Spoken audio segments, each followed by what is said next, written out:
네, 두뇌 사용 설명서의 저자 고리들입니다. 제가 거의 단행본을 지금까지 한 7권 정도를 썼는데요. 결국 8번째 이 책으로 널리 알려질 수 있지 않을까라는 기대감을 갖고 있습니다. 인공지능 시대의 창의성 뇌교육, 부제가 인공지능 플러스 로봇 시대를 위한 양육과 교육. 그리고 이 책에는 약 6개의 Q&A가 들어갑니다. 그 중에서 Q&A 중에 많이 나오는 질문, 제 강의에서 많이 나오는 질문 중에서 인공지능 시대의 공부 전략과 진로 선택을 어떻게 해야 되느냐에 대한 답이 이 책 안에 들어 있습니다. 그래서 오늘은 그러니까 이 책은 주로 이런 문제들을 다루고 있습니다. 창의성의 개념하고 그 창의성이 만들어지는 진화 심리학적인 원리, 그리고 그 진화 심리학적인 원리를 바탕으로 제가 5가지의 이제 이게 제 책의 5개의 챕터고요. 1부, 2부, 3부, 4부, 5부, 6부가 이제 독서에 관한 챕터가 추가가 되고요. 그러니까 이게 1부 도파민에 관련된 음식과 도파민의 관계, 2부 체험과 그 공간지각 능력의 관계, 3부 동굴과 그 사람의 신미한 또는 어떤 정서적인 안정성에 대한 관계, 위기, 모험하고 실수하는 것과 전략기획 능력과의 관계, 예지력과의 또 관계가 있고요. 그 다음에 봉사하고 기여하는 것이 만족지연 능력과 위기관리 능력이라든가 또는 미래 인재의 어떤 인성, 덕성을 기르는데 굉장히 중요한 이 5가지. 그리고 독서는 또 어떻게 해야 되고 인공지능 시대의 독서는 어떤 독서가 좋고 이런 부분이 이제 6번째로 챕터가 들어갑니다. 그렇게 쭉 돼 있고 이세돌 구단의 인터뷰를 이렇게 집어넣어봤죠. 중요한 게 인간의 창의력에 의문을 갖게 되었다. 굉장히 재밌는 얘기고 과거에 배운 상식들과 인간의 창의력에 의문을 갖게 되었다라는 이야기. 자기가 배운 것들이 알파고랑 대국을 해보니까 좀 안 맞는 부분들이 있더라. 선배들이 얘기한 것들 중에서.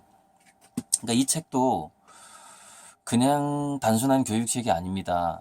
과거의 교육 패러다임이 전혀 맞지 않는 시대가 왔기 때문에 새로운 시대의 교육의 어떤 방법에 있어서의 굉장히 거시적으로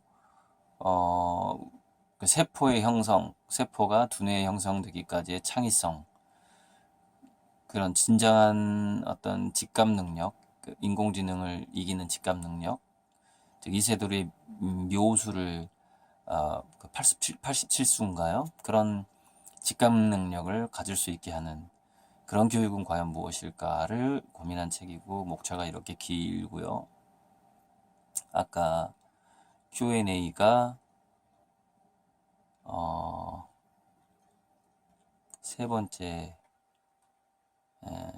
챕터 2 광야에서 인공지능 시대의 공부 전략과 진로 선택은 이렇게 학교에서 잠자는 애들 어떻게 할까요?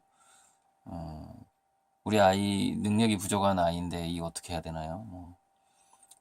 ADHD 아이들한테 꼭 약을 먹여야 되나요? 등등 이런.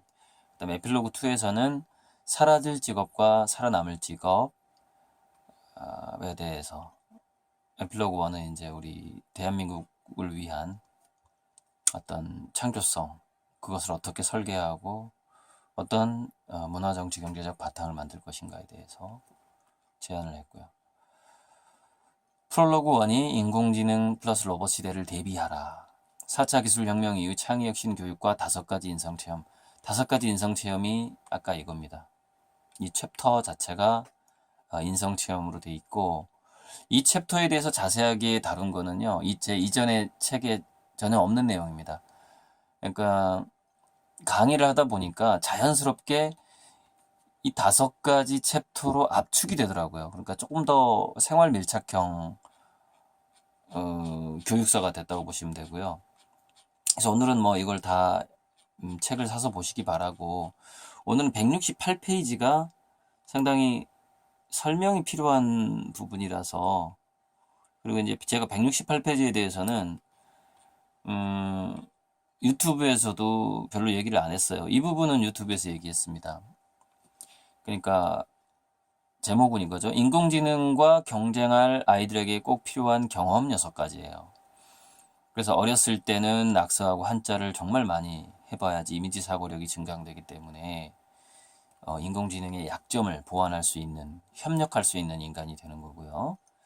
봉사활동하고 텃밭, 주말농장 또는 캠프 이런 것들을 많이 해야만이 미래 기업에 맞는 취업에 유리한, 미래 공무원에 맞는 인성을 갖게 됩니다. 그리고 역시 야외 체험이 많기 때문에 공간지각 능력이라든가 대인관계 지능이라든가 전반적인 기획 능력이 좋아지는 측면이 있고요. 문해체 활동 굉장히 중요합니다. 탁월한 창의성과 탁월한 판단력을 갖고 승승장구하거나 아니면 그렇지 못하더라도 풍요로운 삶을 살 수 있는 기초가 되는 것이 바로 문해체 교육이기 때문에 굉장히 중요하다. 하브루타 언어 환경이 중요하다. 대화와 토론으로 문제 해결하는 것을 가정에서부터 해야 된다. 그렇지 않으면은 협력을 못하는 아이가 되기 때문에. 자, 3살부터 10살 사이에 굉장히 중요한 건 뭐냐? 자기 결정성을 보장해라. 즉 부모가 이제 리드하면 안 된다. 부모가 권장도서를 권장해서도 안 된다. 그래서 리딩으로 리드하지 마라고 하는 겁니다.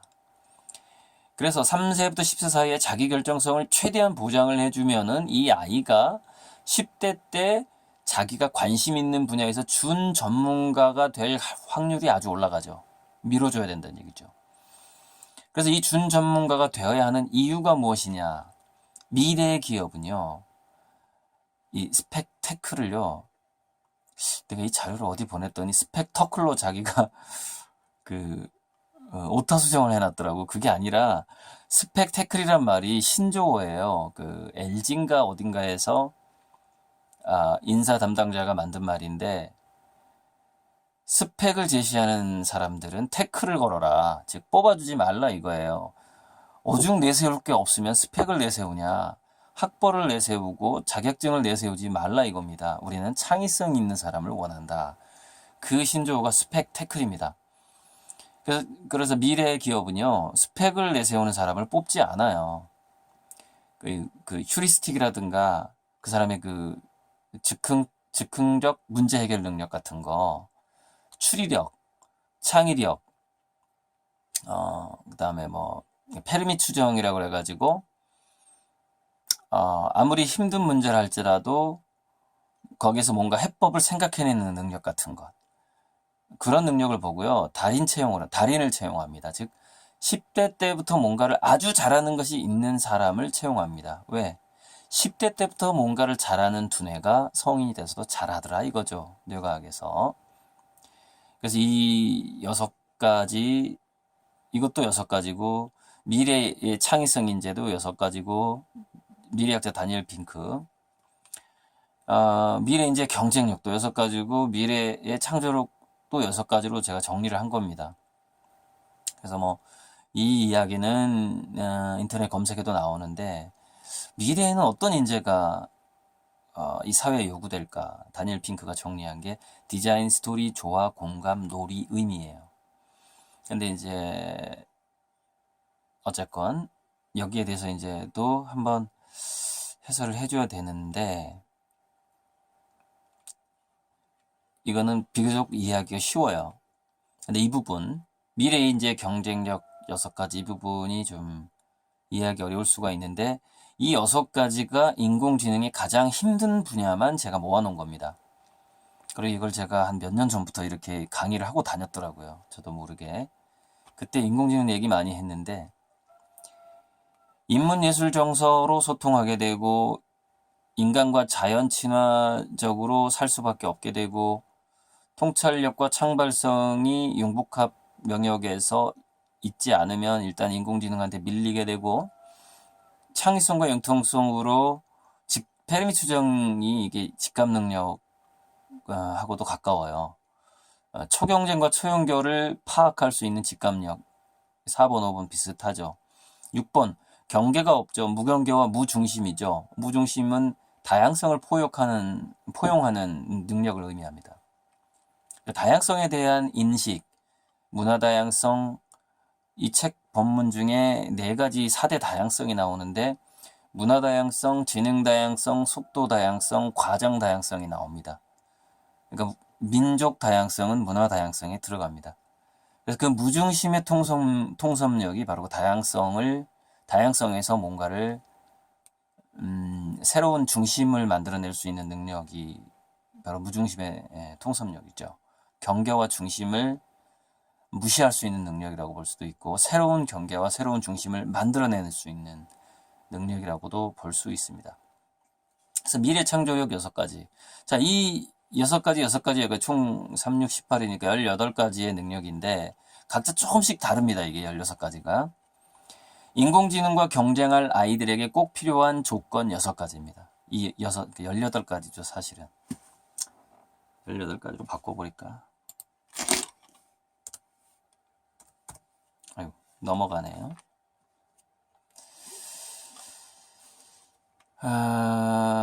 18가지가 너무 많으니까 꼭을 빼죠, 뭐. 인공지능과 경쟁할 아이들에게 필요한 조건 18가지. 이렇게 되네요. 위에는 6가지고.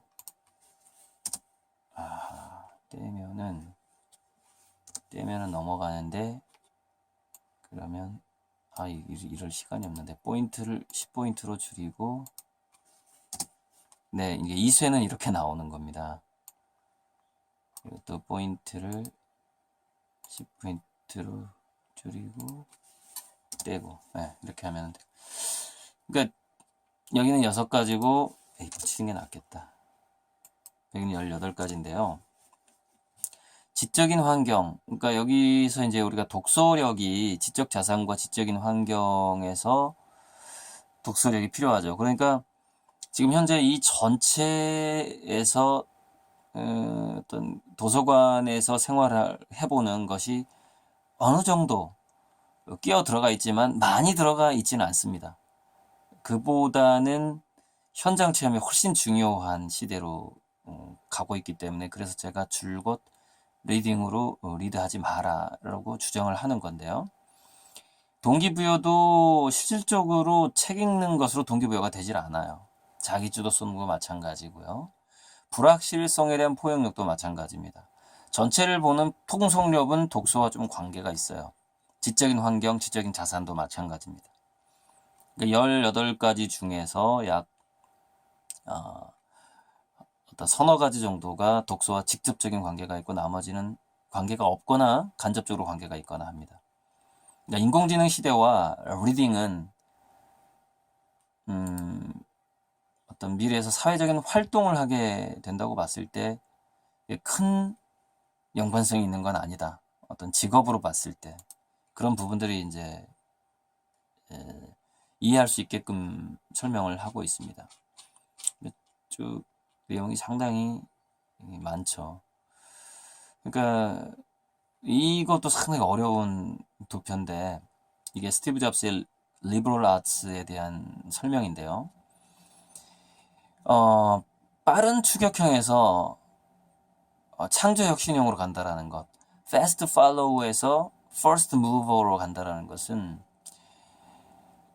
first mover는요. stay foolish, 그러니까 스티브 잡스가 이 2가지를 강조했는데 stay foolish가 오히려 first mover를 만들어요. 좀 바보 같은 게 자기 스스로를 더 배우려고 하는 자세, 바보로 여기는 나는 참 많이 아직도 모른다라고 생각하는. 근데 참 역설적으로요. 나는 정말 모른다라고 생각해야 되는 사람이 바로 군사부입니다. 대통령, 스승, 아버지, 어머니.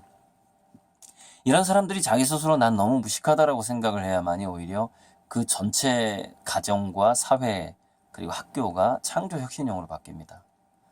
정말 중요하고 단순한 공식인데 참 정말 우리 사회 여기저기서 이게 안 되고 있죠.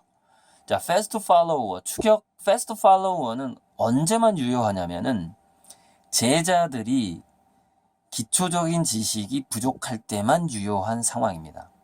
앞으로는 특히 그렇고요. 그래서 이 fast follower는 stay hungry 상태에서만 가능합니다. 그래서 제가 아이들이 로맨스와 동기부여 학습하고자 하는 의욕 자체는 굶어보는 체험하고 밀접한 관계가 있다고 제가 일부에서 얘기를 했습니다. 왜 그런지는 직접 이 책을 사서 이 책이 값이 이제 12,000원으로 한 11,000원 정도에 한 만원, 11,000원 안 넘게 살 수 있죠. 10% 할인하면은 1,800원 내지는 1,500원에 살 수 있는데 전작들보다 내용이 굉장히 많습니다만은 싸게 한 게 이 책만큼은 잘 널리 읽혀질 수도 있고 그다지 어렵지도 않겠다라는 생각을 했어요. 그래서 이 책은 좀 제가 싸게 했습니다.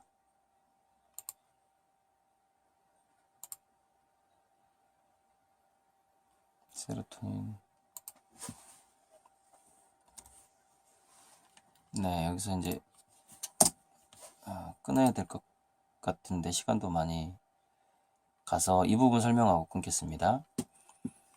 그러니까 인공지능 시대에는 심층 무의식에서 지혜를 얻고자 하는 어떤 이전과는 다른 그런 교육이 필요합니다.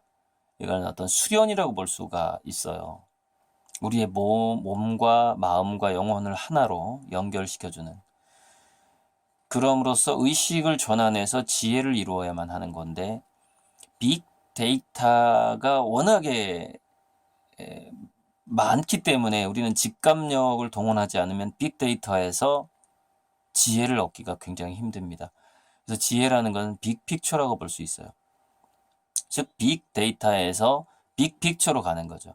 근데 빅데이터에서 빅픽처로 갈 때 심층 무의식을 끼고 가야만이 우리는 직감력을 발휘할 수가 있기 때문에 기존의 교육 패러다임하고 좀 틀린 게 우리는 감각이 훨씬 더 필요해요. 그래서 제가 5가지 인성 체험은 굉장히 감각적인 부분을 많이 집어넣고 있습니다. 그리고 그 감각과 뜻을 연결해야 되죠. 그게 감에서 의로 가는 거고. 그리고 지속적으로 뭔가를 의심하는 호기심, 그런 것들이 정답을 제시하는 교육이 아닐 때 이게 가능하고요. 그럼으로써 그 삶의 의미를 점점 맛을 느껴가기 시작하는 거죠. 이 상태가 이제 정보와 경험이 묶이기 시작하는 인포피어런스의 단계입니다. 그래서 인포피어런스 이후에 진정한 지식이 쌓이게 됩니다. knowledge가. 그리고 그 지식이 사회적으로 통용이 될 때 그것을 의미라고 합니다. 뜻과 아름다움이죠. 그리고 이 감각이 그런 의미에까지 연결이 됐을 때 인간은 드디어 위즈덤 단계로 넘어가게 됩니다. 그것이 빅데이터가 빅픽처로 넘어가는 과정이고, 이 지혜 단계에 갔을 때 인간은 인간이 공부라는 게 그런데요. 공부는 많이 하면 할수록 자기가 무식하다라는 것을 깨달아 간다라고 얘기를 하잖아요. 그래서 정말 지혜로운 사람들은 stay foolish에 머물 수 있는 단계로 가게 됩니다. 그래서 거기서 새로운 창조 혁신이 나오게 되는 것이죠.